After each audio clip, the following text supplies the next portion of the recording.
ओम श्री गणेशाय नमः। ओम नमः शिवाय। दोस्तों, आप सभी को हमारे YouTube channel Shraddha and faith में स्वागत है। दोस्तों, श्रावण महीना यानी श्रावण मास भगवान भोलेनाथ का सबसे प्रिय माना जाता है।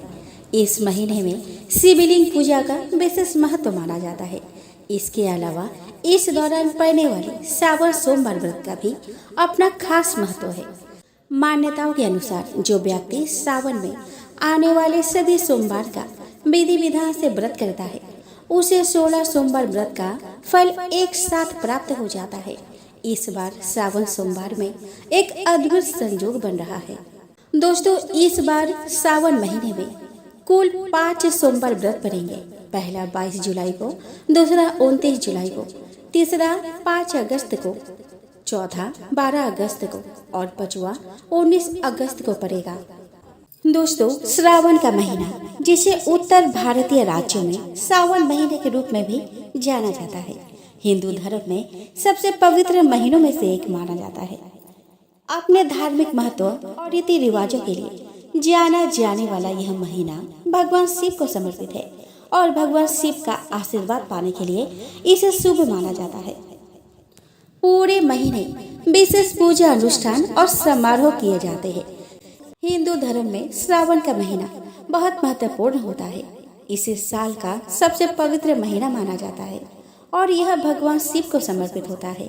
इसके अलावा यह महीना मानसून के मौसम से जुड़ा हुआ है, जिसे कृषि कार्यों के लिए अनुकूल माना जाता है। भक्तों का मानना है कि इस महीने में भगवान शिव की पूजा करने से लाभ, समृद्धि और मनोकामनाएं पूरी होती है। भगवान शिव का स्वर्गीय आशीर्वाद और आध्यात्मिक उन्नति पाने के लिए लोग कई तरह की प्रार्थनाएं और व्रत रखते हैं। शिव पुराण के अनुसार जो कोई व्यक्ति श्रावण सोमवार व्रत रखता है, भगवान शिव उसके समस्त मनोकामनाएं पूरी कर देते हैं। श्रावण सोमवार के दिन ज्योतिर्लिंग के दर्शन करना बेहद शुभ माना जाता है। इसके अलावा इस दिन भगवान शिव को बेलपत्र भी जरूर चढ़ाने चाहिए। श्रावण सोमवार व्रत वाले दिन प्रातः सूर्य उदय से पहले जाग जाए और शौच आदि से निवृत्त होकर पानी में गंगा जल मिलाकर स्नान करें। इसके बाद पूजा स्थल की अच्छी तरह से साफ सफाई कर एक वेदी स्थापित करें। फिर शिव मंदिर में जाकर या घर पर ही शिवलिंग को दूध चढ़ाए। इसके बाद व्रत का संकल्प ले। श्रावण सोमवार व्रत में सुबह शाम 2 बार भगवान शिव की आराधना करें। पूजा स्थल पर तिल का तेल का दीपक जलाए।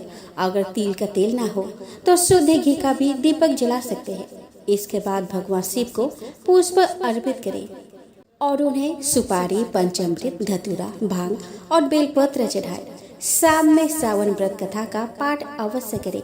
इसके बाद शिव जी की आरती कर प्रसाद सभी में बांट दें। शाम की पूजा के बाद आप व्रत खोल सकते हैं। दोस्तों, भगवान भोलेनाथ को प्रसन्न करने के लिए आप सोमवार का व्रत श्रावण मास के किसी भी सोमवार से शुरू कर सकते हैं। लेकिन अगर आप किसी कारणवश श्रावण मास में यह व्रत शुरू नहीं कर पाते तो आप चैत्र, वैशाख, कार्तिक या मार्गशीर्ष के महीने में भी सोमवार के व्रत की शुरुआत कर सकते हैं। वही श्रावण सोमवार का व्रत हमेशा इन महीनों के शुक्ल पक्ष के पहले सोमवार से शुरू करना काफी शुभ माना जाता है। इस बात का खास ध्यान रखें कि भोलेनाथ को प्रसन्न करने के लिए आपको 16 सोमवार का व्रत करना चाहिए। सोमवार के व्रत का उद्यापन करने से ही आपको इसका पूरा फल मिलेगा। ऐसे में आप किसी भी महीने के सोमवार के दिन इस व्रत का उद्यापन कर सकते हैं। सोमवार के व्रत का उद्यापन करने के लिए श्रावण, कार्तिक, वैशाख, ज्येष्ठ और मार्गशीर्ष महीने का सोमवार अति शुभ माना गया है। सोमवार व्रत उद्यापन सामग्री में आपको शिव जी और माता पार्वती की मूर्ति या तस्वीर, लकड़ी की चौकी, चंदन, गंगाजल, घी, लाल कपड़ा, फूल, दीपक, अक्षत, बेलपत्र, पान, सुपारी, फल, रोली, मौली, धूप, कपूर, बाती, पंचामृत बनाने के लिए दूध, दही, शहद, घी, मिश्री या गुड़, यह सभी चीजें चाहिए। सोमवार व्रत का उद्यापन करने के लिए सोमवार के दिन ब्रह्म मुहूर्त में उठकर स्नान करें। पूजा शुरू करने से पहले पूजा स्थल को गंगा जल छिड़ककर शुद्ध कर ले। इसके बाद एक चौकी पर लाल रंग का साफ कपड़ा बिछाकर भगवान शिव और माता पार्वती की मूर्ति या तस्वीर स्थापित करें। भगवान शिव को चंदन का तिलक लगाए और माता पार्वती को सिंदूर कुमकुम लगाए। धूप दीप जलाकर उन्हें फूल फल, पान सुपारी, मौली आदि चीजें अर्पित करें। इसके साथ ही भोलेनाथ को बेलपत्र, धतूरा, भांग आदि भी अर्पित करें। अब शिव जी और माता पार्वती को पंचामृत का भोग लगाए। इसके बाद शिव जी की आरती कर मनचाहा फल पाने की कामना करें। पूजा के बाद किसी ब्राह्मण या जरूरतमंद को भोजन, दक्षिणा या वस्त्र दान कर उद्यापन को पूरा करें। दोस्तों, श्रावण मास में सोमवार का व्रत और शिवलिंग पर जल, दूध और बेलपत्र अर्पित करना चाहिए। इस दौरान भगवान शिव की आराधना और महामृत्युंजय मंत्र का जाप करना अत्यंत फलकारी होता है। इस माह में दान पुण्य करने का भी विशेष महत्व है। गरीबों और जरूरतमंदों को अन्न, वस्त्र और धन का दान करना चाहिए। इससे आत्मिक सुख और पुण्य की प्राप्ति होती है। श्रावण मास में सत्संग और भजन कीर्तन का आयोजन करना चाहिए। इससे मानसिक शांति और आध्यात्मिक उन्नति होती है। इस मास में असत्य बोलने, झूठे आरोप लगाने और हिंसा करने से बचना चाहिए। यह समय शांति, सच्चाई और प्रेम का पालन करने का है। श्रावण मास में तामसिक और मांसाहारी भोजन का सेवन वर्जित है। इस दौरान सात्विक भोजन करना चाहिए और शराब, धूम्रपान आदि से भी दूर रहना चाहिए। इस मास में किसी भी प्रकार के अपराध, अनैतिक कार्य और छल कपट से बचना चाहिए। इससे भगवान शिव का आशीर्वाद प्राप्त होता है और जीवन में सुख समृद्धि आती है। दोस्तों, देवों के देव महादेव बहुत ही भोले माने जाते हैं, इसीलिए उनका एक नाम भोलेनाथ भी है। पौराणिक मान्यता के अनुसार भगवान शंकर को प्रसन्न करने के लिए किसी भी तरह के खास विशेष पूजन की आवश्यकता नहीं होती, क्योंकि कहा जाता है कि वह तो भोले है और भक्त के मन से की गई क्षणिक मात्र की भक्ति से ही वह प्रसन्न हो जाते हैं। अगर आप भी शिव की भक्ति और कृपा पाने के लिए सोमवार का व्रत करते हैं तो इस कथा से भोलेनाथ को प्रसन्न कर सकते हैं। दोस्तों, वह कथा इस प्रकार है। दोस्तों, एक बार किसी एक नगर में एक साहूकार रहता था। उसके घर में धन की कोई कमी नहीं थी, लेकिन कोई संतान न होने के कारण वह बहुत दुखी था। संतान प्राप्ति के लिए वह हर सोमवार को व्रत रखता था और पूरी श्रद्धा के साथ शिव मंदिर जाकर भगवान शिव और माता पार्वती की पूजा करता था। उसकी भक्ति देखकर एक दिन माँ पार्वती प्रसन्न होकर भगवान शिव से साहूकार की मनोकामना पूर्ण करने का निवेदन किया। पार्वती जी के आग्रह पर भगवान शिव ने कहा कि हे पार्वती, इस संसार में हर प्राणी को उसके कर्मों का फल मिलता है और जिसके भाग्य में जो हो उसे भोगना ही पड़ता है।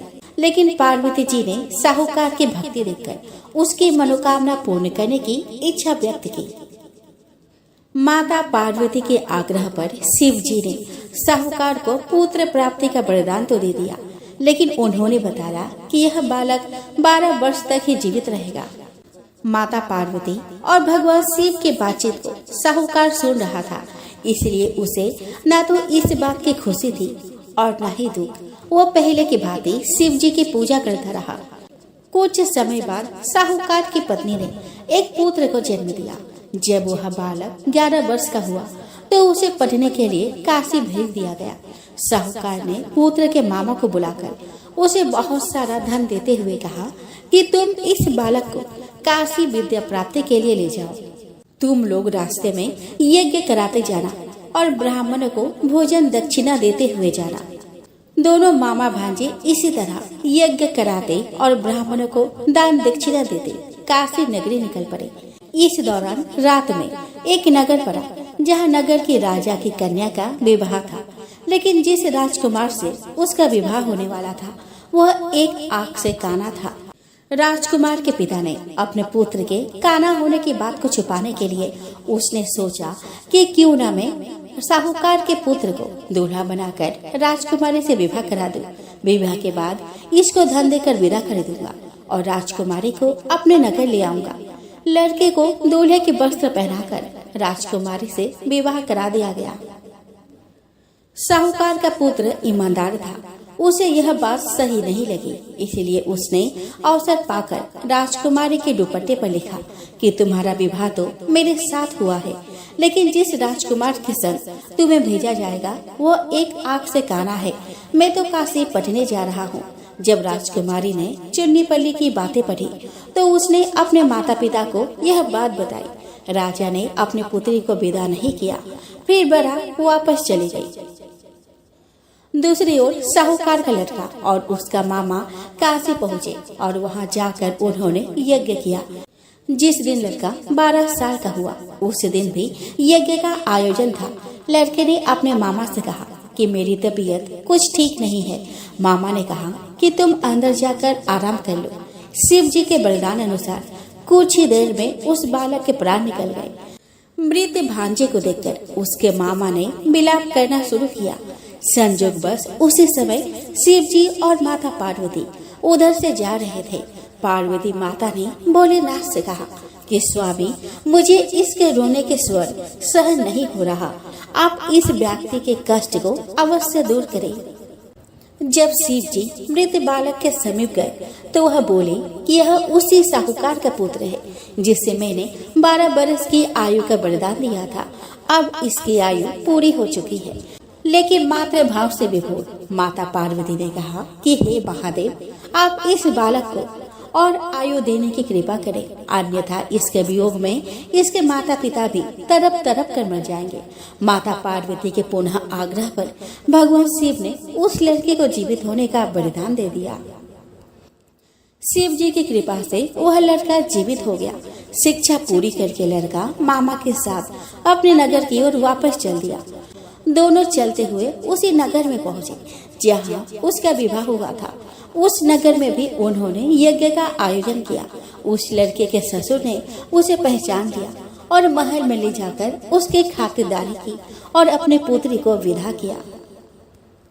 इधर साहूकार और उसकी पत्नी भूखे प्यासे रहकर बेटे की प्रतीक्षा कर रहे थे। उन्होंने प्रण कर रखा था कि यदि उन्हें अपने बेटे की मृत्यु का समाचार मिला तो वह भी प्राण त्याग देंगे, परंतु अपने बेटे के जीवित होने का समाचार पाकर वह बेहद प्रसन्न हुए। उसी रात भगवान शिव ने साहूकार के स्वप्न में आकर कहा कि हे सृष्टि, मैंने तेरे सोमवार के व्रत करने और व्रत कथा सुनने से प्रसन्न होकर तेरे पुत्र को लंबी आयु प्रदान की है। इसी प्रकार जो कोई सोमवार व्रत करता है और कथा सुनता और पढ़ता है उसके सभी दुख दूर होते हैं और सभी मनोकामनाएं पूर्ण होती है। आइए दोस्तों, अब हम श्रवण करें 16 सोमवार की पावन व्रत कथा। तो दोस्तों, एक बार शिव जी और माता पार्वती मृत्यु लोक पर घूम रहे थे। घूमते घूमते वह विदर्भ देश के अमरावती नामक नगर में आ गए। उस नगर में एक सुंदर शिव मंदिर था, इसीलिए महादेव जी पार्वती जी के साथ वहां रहने लग गए। एक दिन बातों बातों में पार्वती जी ने शिव जी को चौसर खेलने को कहा। शिव जी राजी हो गए और चौसर खेलने लग गए। उसी समय मंदिर का पुजारी दैनिक आरती के लिए आया। पार्वती ने पुजारी से पूछा कि बताओ, हम दोनों में चौसर में कौन जीतेगा। वह पुजारी भगवान शिव का भक्त था और उसके मुंह से तुरंत निकल पड़ा, महादेव जी जीतेंगे। चौसर का खेल खत्म होने पर पार्वती जी जीत गई और शिव जी हार गए। पार्वती जी ने क्रोधित होकर उस पुजारी को श्राप देना चाहा। तभी शिव जी ने उन्हें रोक दिया और कहा कि यह तो भाग्य का खेल है, उसकी कोई गलती नहीं है। फिर भी माता पार्वती ने उसे कोढ़ी होने का श्राप दे दिया। उसे कोढ़ हो गया। काफी समय तक वह कोढ़ से पीड़ित रहा। एक दिन एक अप्सरा उस मंदिर में शिव जी की आराधना के लिए आई और उसने उस पुजारी के कोढ़ को देखा। अप्सरा ने उस पुजारी को कोढ़ का कारण पूछा तो उसने सारी घटना उसे सुना दी। अप्सरा ने उस पुजारी को कहा कि तुम्हें इस कोढ़ से मुक्ति पाने के लिए 16 सोमवार का व्रत करना चाहिए। उस पुजारी ने व्रत करने की विधि पूछी। अप्सरा ने बताया कि सोमवार के दिन नहा धोकर साफ कपड़े पहन लेना और आधा किलो आटे से पंजरी बना देना। उस पंजरी के 3 भाग करना, प्रदोष काल में भगवान शिव की आराधना करना। इस पंजरी के 1/3 हिस्से को आरती में आने वाले लोगों को प्रसाद के रूप में देना।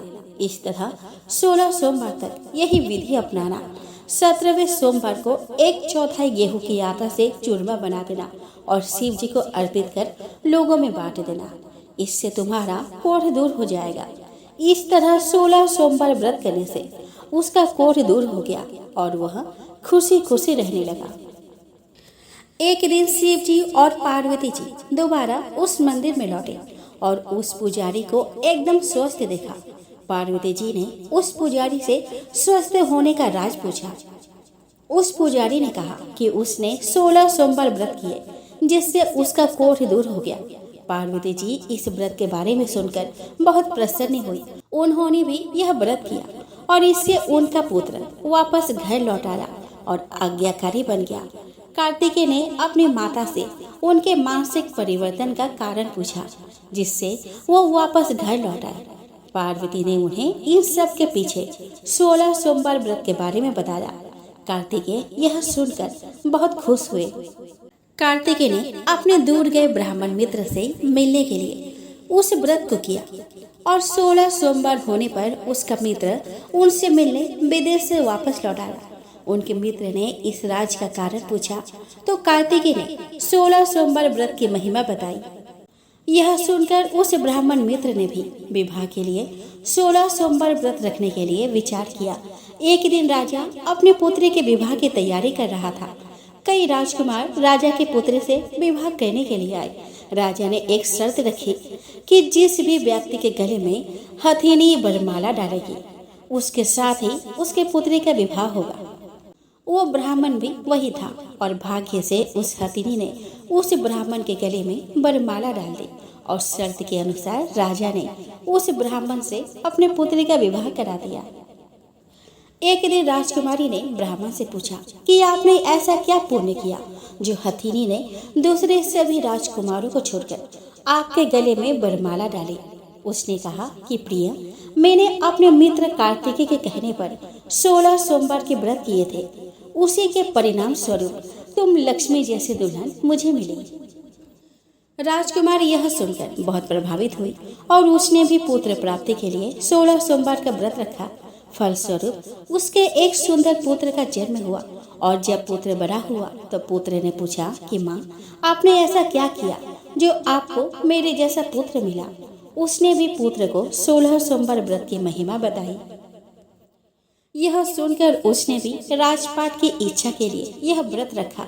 उसी समय एक राजा अपने पुत्री के विवाह के लिए वर तलाश कर रहा था तो लोगों ने उस बालक को विवाह के लिए उचित बताया। राजा को इसकी सूचना मिलते ही उसने अपने पुत्री का विवाह उस बालक के साथ कर दिया। कुछ सालों बाद जब राजा की मृत्यु हुई तो वो राजा बन गया क्योंकि उस राजा के कोई पुत्र नहीं था। राजपाट मिलने के बाद भी वह सोमवार व्रत करता रहा। एक दिन 17वें सोमवार व्रत पर उसकी पत्नी को भी पूजा के लिए शिव मंदिर आने को कहा, लेकिन उसने खुद आने के बजाय दासी को भेज दिया। ब्राह्मण पुत्र के पूजा खत्म होने के बाद आकाशवाणी हुई कि तुम अपने पत्नी को अपने महल से दूर रखो वरना तुम्हारा विनाश हो जाएगा। ब्राह्मण पुत्र यह सुनकर बहुत आश्चर्यचकित हुआ। महल वापस लौटने पर उसने अपने दरबारियों को भी यह बात बताई तो दरबारियों ने कहा कि जिसकी वजह से ही उसे राजपाट मिला है वो उसी को महल से बाहर निकालेगा। लेकिन उस ब्राह्मण पुत्र ने उसे महल से बाहर निकाल दिया। वो राजकुमारी भूखी प्यासी एक अनजान नगरी में आई। वहाँ पर एक बूढ़ी औरत धागा बेचने बाजार जा रही थी। जैसे ही उसने राजकुमारी को देखा तो उसने उसकी मदद करते हुए उसके साथ व्यापार में मदद करने को कहा। राजकुमारी ने भी एक टोकरी अपने सर पर रख ली। कुछ दूरी पर चलने के बाद एक तूफान आया और वह टोकरी उड़कर कहीं चली गई। अब वो बूढ़ी औरत रोने लग गई और उसने राजकुमारी को मनहूस मानते हुए चले जाने को कहा। उसके बाद वो एक तेली के घर पहुंची। उसके वहां पहुंचते ही सारे तेल के घड़े फूट गए और तेल बहने लग गया। उस तेली ने भी उसे मनहूस मानकर उसको वहां से भगा दिया। उसके बाद वो एक सुंदर तालाब के पास पहुंची और जैसे ही पानी पीने लगे उस पानी में कीड़े चलने लगे और सारा पानी धुंधला हो गया। अपने दुर्भाग्य को कोसते हुए उसने गंदा पानी पी लिया और पेड़ के नीचे सो गई। जैसे ही वो पेड़ के नीचे सोई, उस पेड़ की सारी पत्तियां झड़ गई। अब वो जिस पेड़ के पास जाती उसकी पत्तियां नीचे गिर जाती। ऐसा देखकर वहां के लोग मंदिर के पुजारी के पास गए। उस पुजारी ने उस राजकुमारी का दर्द समझते हुए उससे कहा कि बेटी, तुम मेरे परिवार के साथ रहो, मैं तुम्हें अपने बेटे की तरह रखूंगा। तुम्हें मेरे आश्रम में कोई तकलीफ नहीं होगी। इस तरह वह आश्रम में रहने लग गई। अब वो जो भी खाना बनाती या पानी लाती उसमें कीड़े पड़ जाते। ऐसा देखकर वो पुजारी आश्चर्यचकित होकर उससे बोला कि बेटी, तुम पर यह कैसा कोप है जो तुम्हारी ऐसी हालत है। उसने वही शिव पूजा में न जाने का कहानी सुनाई। उस पुजारी ने शिव जी की आराधना की और उसको 16 सोमवार व्रत करने को कहा, जिससे उसे जरूर राहत मिलेगी। उसने 16 सोमवार व्रत किया और 17वें सोमवार पर ब्राह्मण पुत्र उसके बारे में सोचने लगा, वो कहाँ होगी, मुझे उसकी तलाश करनी चाहिए। इसीलिए उसने अपने आदमी भेजकर अपने पत्नी को ढूंढने को कहा। उसके आदमी ढूंढते ढूंढते उस पुजारी के घर पहुंच गए और उन्हें वहां राजकुमारी का पता चल गया। उन्होंने पुजारी से राजकुमारी को घर ले जाने को कहा, लेकिन पुजारी ने मना करते हुए कहा कि अपने राजा को कहो कि वह खुद आकर इसे ले जाए। राजा खुद वहां पर आया और राजकुमारी को वापस अपने महल ले आया। इस तरह जो भी यह 16 सोमवार व्रत करता है उसके सभी मनोकामनाएं पूरी होती है। आइए दोस्तों, अब हम श्रवण करें शिव चालीसा। श्री गणेश गिरिजा सुवन मंगल बोले सुजान, कहते अयोध्या दास तुम देहु अभय वरदान। जय गिरिजापति दीन दयाला, सदा करत संतन प्रतिपाला। भाल चंद्रमा सोहत नीके, कानन कुंडल नागफनी के। अंगे गौर सिर गंग बहाय, मुंडे माल तन छारे लगाए। वस्त्र खाल बाघंबर सोहे, छवि को देख नाग मुनि मोहे। मैना मातु की है विदुलारी, माँ में अंग सोहत छवि न्यारी। कर त्रिशूल सोहत छवि भारी, करत सदा शत्रुन छयकारी। नंदी गणेश सोहता कैसे, सागर मध्य कमल है जैसे। कार्तिक श्यामे और गर राव, या छवि को कही जात न काऊ। देवन जब ही जाए पुकारा, तब ही दुखे प्रभु आप निवारा। किया तब तारक भारी, देवन सब मिली तुम ही जुआरी। तुरत सडानन आप पठायो, लवनी में से महामारी गिरायो। आप जलंधर असुर संहारा, सुयस तुम्हारा विदित संसारा। त्रिपुरासुर संयुद्ध मचाई, सब ही कृपा कर लीने बचाई। किया तप ही भागीरथ भारी, पूर्व प्रतिज्ञात सुपुरारी। दानिन महम तुम सम को नाही, सेवक स्तुति करत सदाहि। वेद नाम महिमा तव गाई, अकथ अनादि भेद नहीं पाई। प्रगति उदधि मंथन में ज्वाला, जड़ी सुरासुर भय बिहाला। किन्हीं दया तह करी सहाय, नीलकंठ तब नाम कहाई। पूजन रामचंद्र जब कीन्हा, जीत के लंक विभीषण दीन्हा। सहस कमल हो रहे धारी, किन्हें परीक्षा तब ही पुरारी। एक कमल प्रभु राखे उजोई, कमल नयन पूजन चाह सोई। कठिन भक्ति देखी प्रभु शंकर, भय प्रसन्न दिए इच्छित वर। जय जय जय अनंत अविनाशी, करत कृपा सबके घटवासी। दुष्ट सकल नित्य मोहि सतावे, भ्रमति रहे मोहि चैन न आवे। त्राहि त्राहि मैं नाथ पुकारो, यही अवसर मोहि जाने उबारो। ले त्रिशूल शत्रुन को मारो, संकट से मोहि आने उबारो। मातु पिता भ्राता सब कोई, संकट में पूछत नाही कोई। स्वामी ये कहे आस तुम्हारी, आय हरहु अब संकट भारी। धन निर्धन को देते सदाही, जो कोई जाचे वो फल पाही।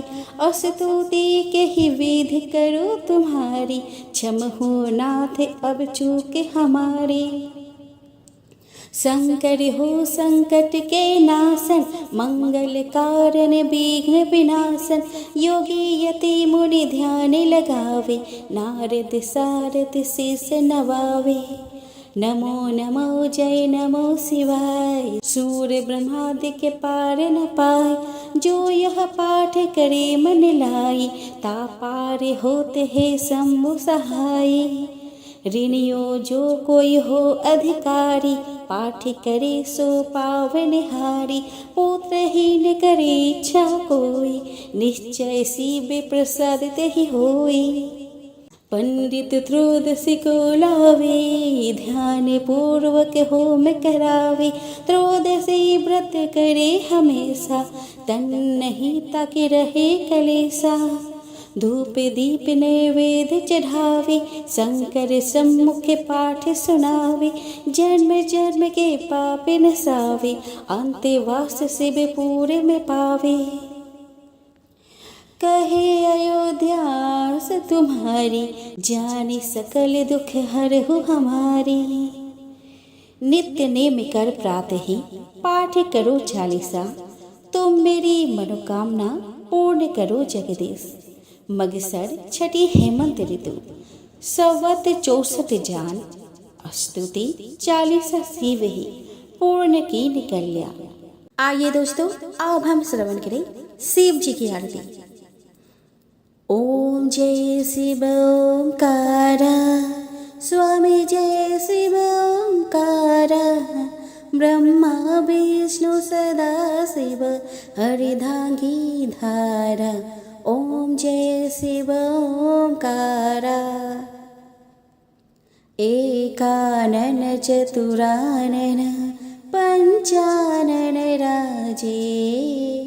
हंसानन गरुरासन, वृषवाहन साजे। ओम जय शिव ओंकारा। दो भुज चार चतुर्भुज, 10 भुज अति सोहे। त्रिगुण रूप निरखते, त्रिभुवन जन मोहे। ओम जय शिव ओंकारा।